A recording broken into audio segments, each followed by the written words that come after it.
पण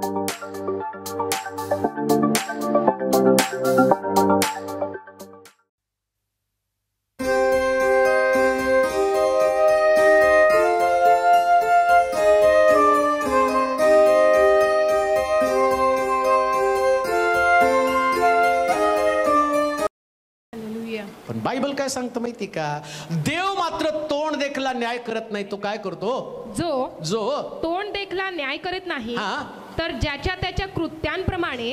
तुमच्या प्रवासात तुमचं कृत्य. हालेलुया. प्रवास तर करायला लागलाय तुम्ही. बरेच लोक प्रवासामध्ये टाइमपास म्हणून पत्ते घेऊन जातात नाही का? प्रवासात कुठत बसायला. ते याच्यामध्ये मुंबईमध्ये बघा, लोकलमध्ये उभं राहायला जागा नाही, पण ते टवाळखोर लोक असतात, ते पत्ते खेळतात. आणि किती वेळाचा प्रवास हो? 1 तासाचा प्रवास. 1 तासामध्ये त्यांना कुठं तरी उतरायचे, पण त्यांचं वर्तन दुसऱ्याला त्रास देणारं वर्तन असतं. शास्त्र काय सांगतं माहिती का? या प्रवासात तुम्ही भिवूनच वागा. आमेन. का? कारण तोंड देखला न्याय करणारा देव नाही. आमेन. तुम्ही या प्रवासामध्ये कशा प्रकारे, सुरुवातीलाच मी तुम्हाला सांगितलं, तो चोर आहे, पण त्यानं त्याचा चेहरा मात्र बदलून टाकलेला आहे.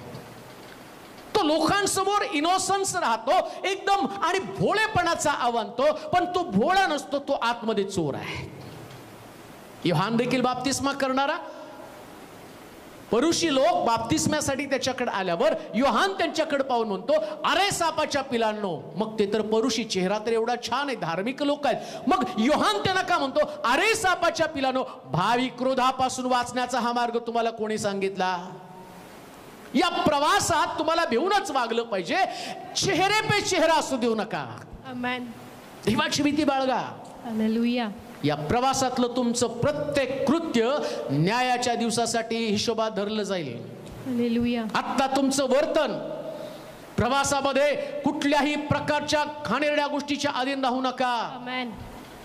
प्रवासामध्ये कुठल्याच वाईट कामामध्ये अडकून पडू नका. प्रवासामध्ये भिवून वागा. वाचा खाली. जो तोंड देखला न्याय करीत नाही. 16 वचन वाचा. कारण असा शास्त्रलेख आहे की. काय प्रवासामध्ये तुम्हाला काळजी घ्यायची? असा शास्त्रलेख आहे की तुम्ही पवित्र असा. तुम्ही पवित्र असा, कारण मी पवित्र आहे. कारण मी कसा आहे? पवित्र आहे. आता खालच्या वचनात काय म्हटलं? जो तोंड देखला न्याय करीत नाही. जो तोंड देखला न्याय करीत नाही, तर ज्याच्या त्याच्या कृत्यांप्रमाणे. ज्याच्या त्याच्या कृत्याप्रमाणे न्याय करतो. न्याय करतो. त्याला जर तुम्ही पिता म्हणून हाक मारता. त्याला जर तुम्ही पिता म्हणून हाक मारता, तर आपल्या प्रवासाच्या काळात. आपल्या प्रवासाच्या काळात भिवूनच वागा. भिवूनच वागा. आमेन. मुसाफिर, तुमचा पिता जसा पवित्र, तसंच तुम्हाला पवित्र राहावं लागेल. आमेन. या प्रवासात ही गोष्ट लक्षात ठेवायची. एक मुलगा आपल्या बापाकडून प्रवासाला निघतो ना, जर त्या मुलाला त्याच्या बापाचं स्टेटस समजलं नाही, तर तो मुलगा त्याचा बाप ज्या पद्धतीचं स्टेटसचं जीवन जगतो त्या पद्धतीचं जीवन आणि त्या प्रवासामध्ये जगत नाही. बरेच मुलं घरामध्ये काही आणि व्यसन करत नाही, घरामध्ये व्यभिचार करत नाही, घरामध्ये बाकीच्या गोष्टी करत नाही, पण प्रवासामध्ये मात्र करतात. म्हणून त्यानं 16व्या वचनामध्ये म्हटलं, जसा तुमचा पिता पवित्र, तसं प्रवासात तुम्ही पण पवित्र असा.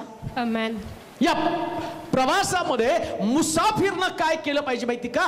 पवित्र जीवन जगलं पाहिजे. आमेन. बोलण्यामध्ये पवित्रता, आमेन. वैचारिक पवित्रता तुमच्यामध्ये असली पाहिजे. पवित्र म्हणजे सगळ्यांपेक्षा वेगळं. आमेन. ते व्यभिचार करतात, तुम्ही व्यभिचार करता. व्यभिचारानं देवाचं गौरव आहे, व्यसनानं देवाचं गौरव आहे. मग प्रवासात व्यसन का?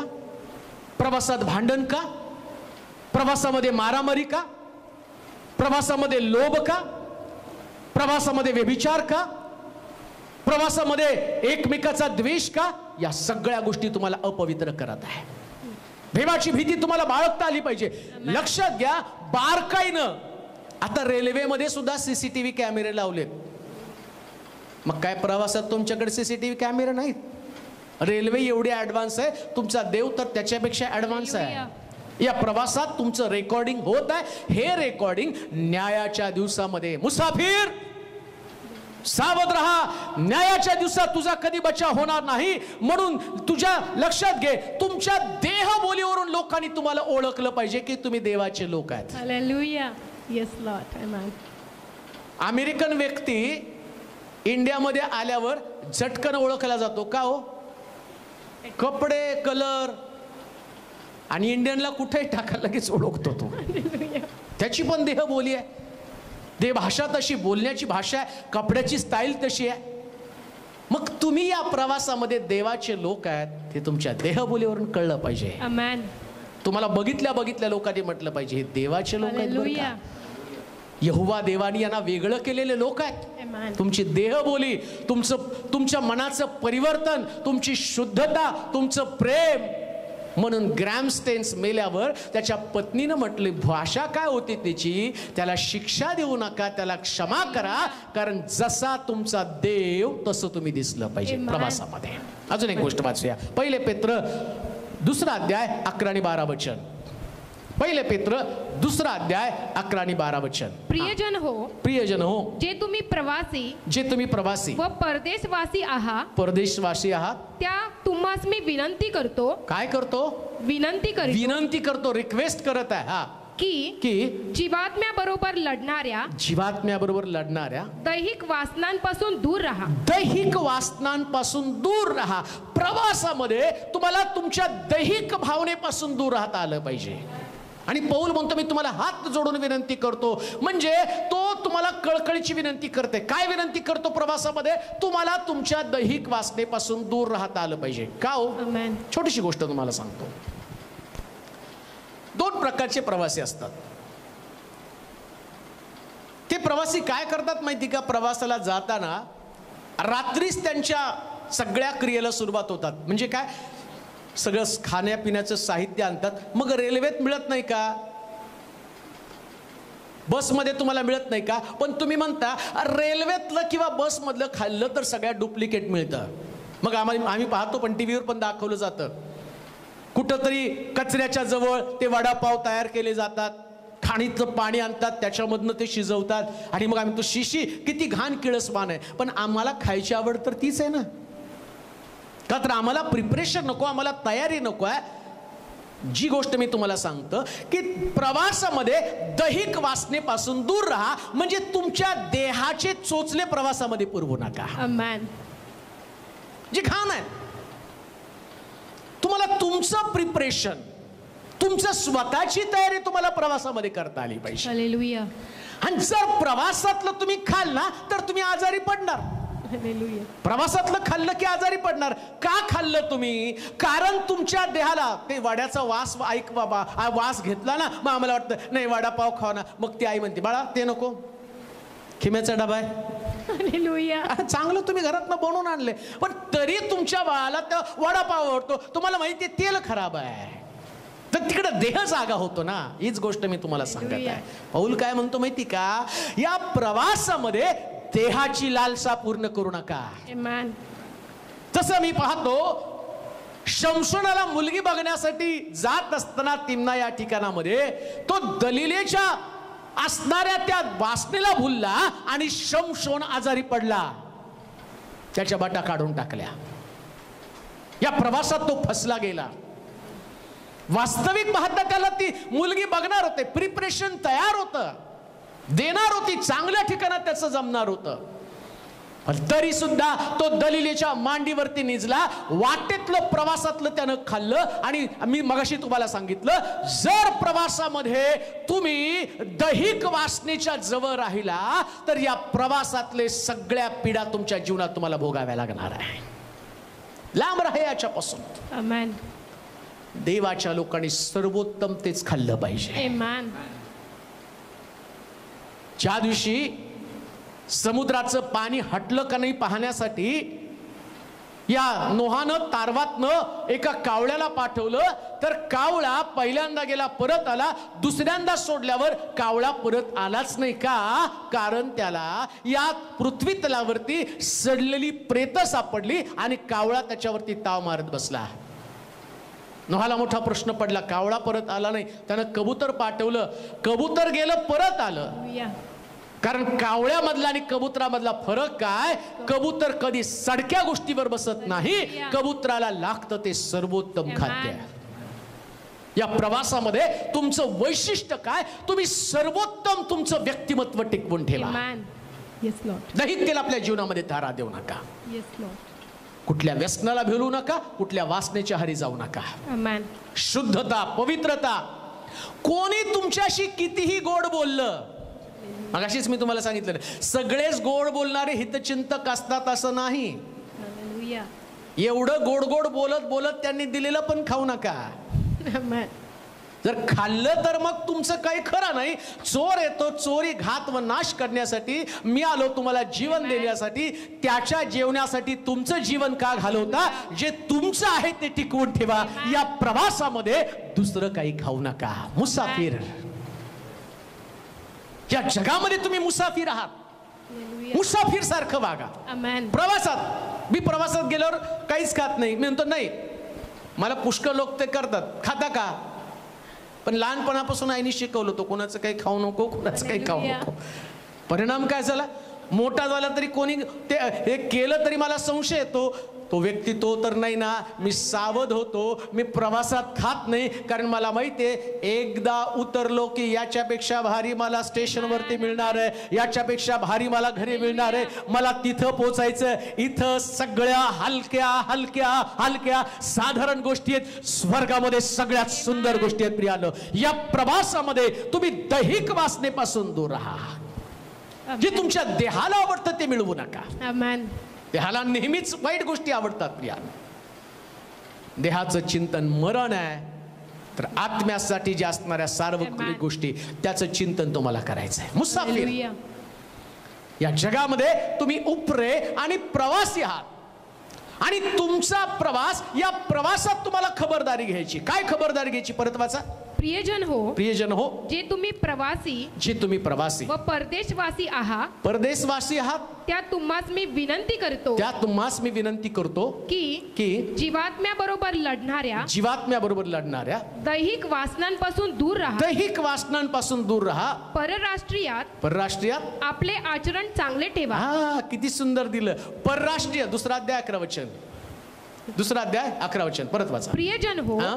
जे तुम्ही प्रवासी प्रवासी व परदेशवासी आहात, परदेशवासी म्हणजे मुसाफिर तुम्ही आहात, त्या तुम्हास मी विनंती करतो की जीवात्म्याबरोबर जीवात्म्याबरोबर लढणाऱ्या दैहिक वासनांपासून दूर राहा. परराष्ट्रीयास आपले आचरण चांगले ठेवा. म्हणजे तुमच्या बरोबर काही प्रवासी बसलेले आहेत.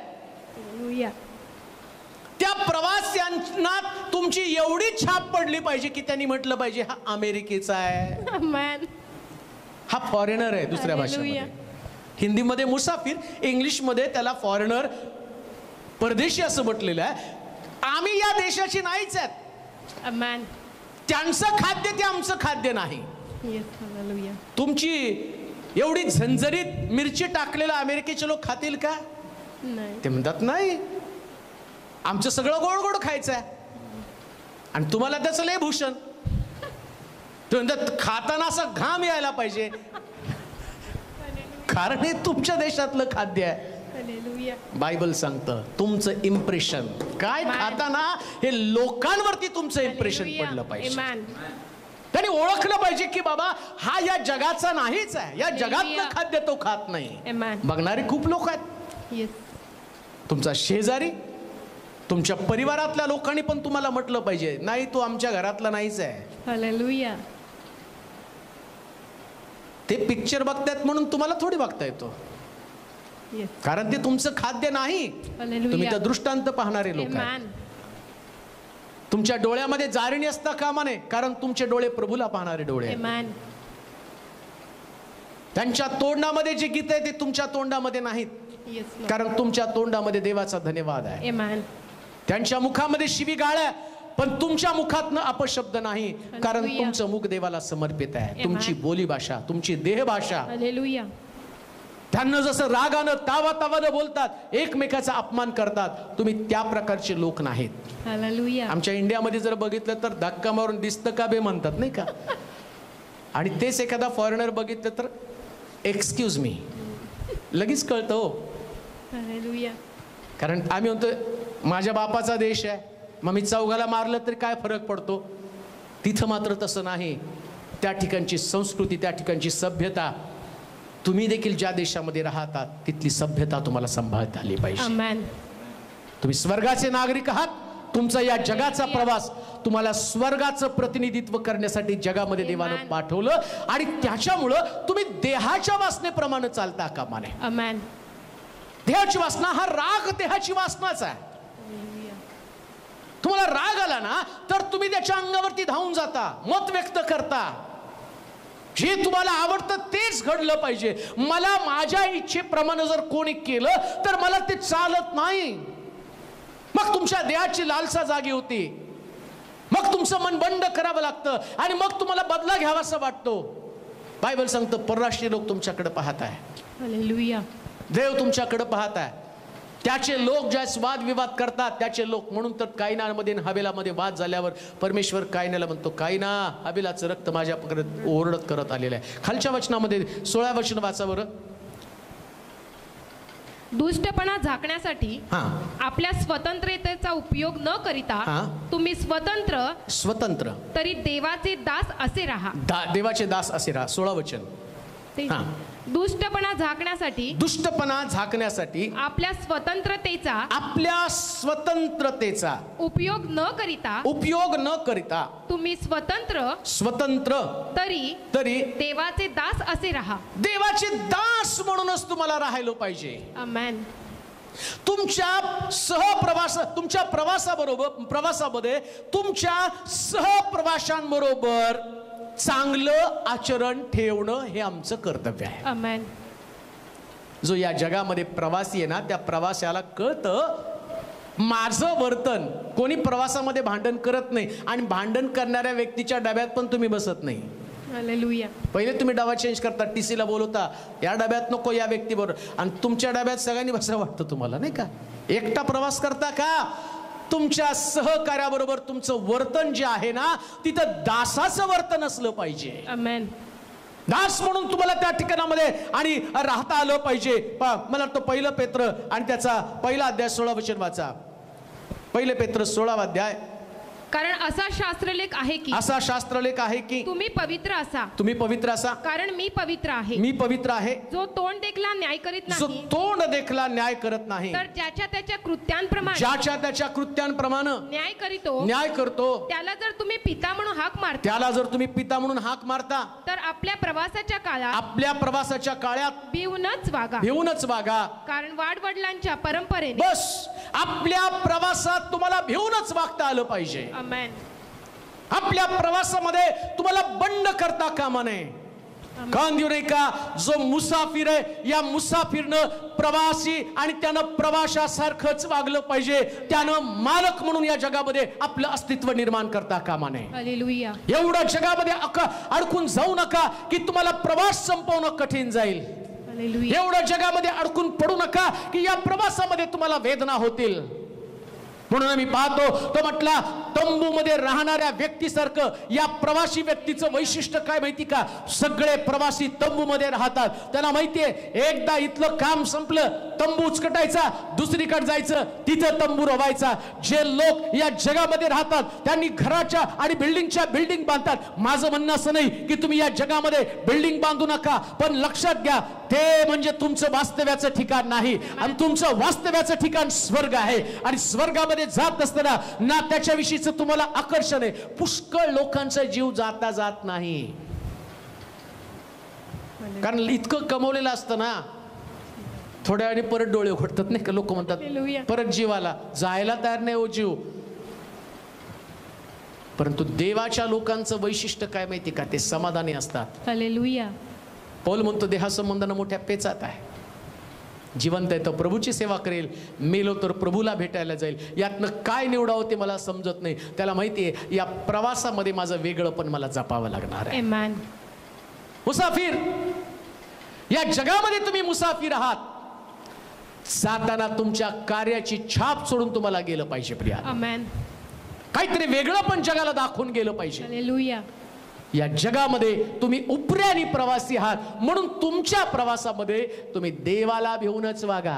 आमेन. कोणाला भिवू नका पण देवाला भ्या.